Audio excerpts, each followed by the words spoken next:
Hello everyone. The title of today's lecture is Irreversibilities and Types of Reversible Processes. In this video lecture, following points will be covered.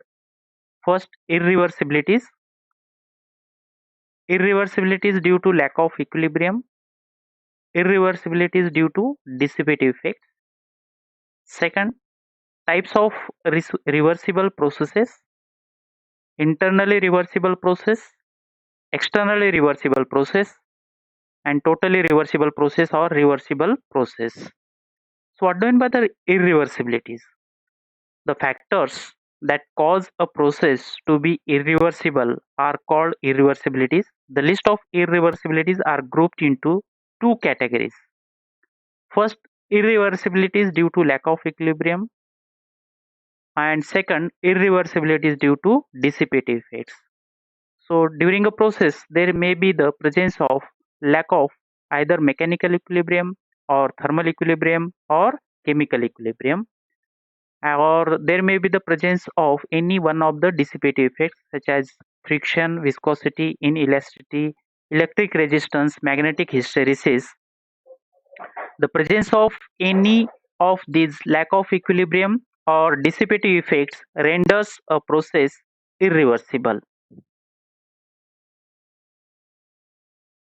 Let us consider some actual processes which are irreversible processes.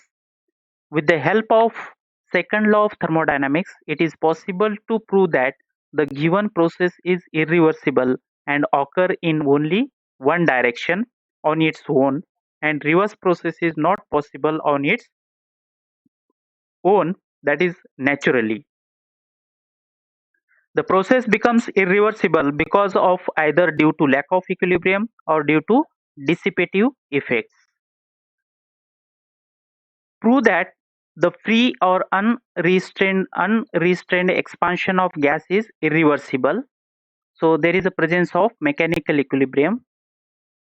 Now we'll prove this process is irreversible process that occurs in only one direction. So let us consider an insulated container as shown in figure, which is divided into two compartments A and B by thin diaphragm. So A and B, and with the help of thin diaphragm. The compartment A contains a mass of gas while compartment B is completely evacuated. If the diaphragm is punctured,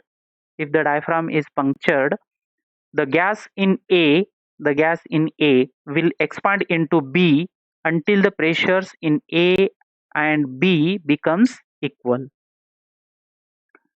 This is known as free or unrestrained expansion. We can demonstrate by the second law that the process of free expansion is irreversible. To prove this, let us assume that the free expansion is reversible. Let us assume that the free expansion is reversible and that the gas in B returns into A with an increase in pressure and B becomes evacuated as before. So let us assume that this process is reversible and the gas is returned to its previous compartment A, and the B is evacuated here. There is no other effect. Let us install an engine, a machine, not a cyclic heat engine, between A and B. So here the engine is installed here, not cyclic engine, only a machine is installed, and permit the gas to expand through the engine from A to B. The engine develops a work output W at the expense of internal energy of the gas. So we'll get the work because of this expansion of the gas, because here in the compartment A pressure is more and here there is no pressure here. Now the internal energy of the gas, that is system, in B can be restored to its initial state value by heat transfer Q, that is equal to W, from a source. Now by the use of the reverse free expansion, the system can be restored to the initial state of high pressure in A and vacuum in B. The net result is a cycle in which we observe that the net work output W is accomplished by exchanging heat with a single reservoir. So here, if this process is possible, the reverse process is possible, then we here we have shown that this engine produces W amount of work by exchanging this system with a single reservoir. This violates the Kelvin-Planck statement, hence free expansion is irreversible. Next example, that is prove that heat transfer through finite temperature difference is irreversible. There is a presence of lack of thermal equilibrium. So let us consider the an irreversible heat transfer process. Heat transfer through a temperature difference is irreversible process. So that is, heat can transform from 20 degrees Celsius to 5 degrees Celsius to increase the temperature of these cold drinks to 20 degrees Celsius. So this is possible, whereas the heat cannot transfer from 5 degrees Celsius to 20 degrees Celsius temperature on its own. Okay, so this is an impossible. Okay, so 5 to 2 degrees Celsius or 20 degrees Celsius, so that heat cannot be transferred. So this is impossible. Okay, so the reverse process is impossible. Now we'll prove that this process is irreversible. We can demonstrate by the second law that the heat transfer through a finite temperature difference is irreversible. Let us assume that a source at TA and the sink at TB, where TA is greater than TB, are available, and let QAB be the amount of heat flowing from A to B as shown in figure here. Okay, so there is a source at TA, sink at TB, and the heat is transferred from source to sink. The amount of heat transfer is QAB. Let us assume an engine operating between A and B. Between A and B, an engine is operated, taking Q1 amount of heat from A and discharging Q2 amount of heat to B.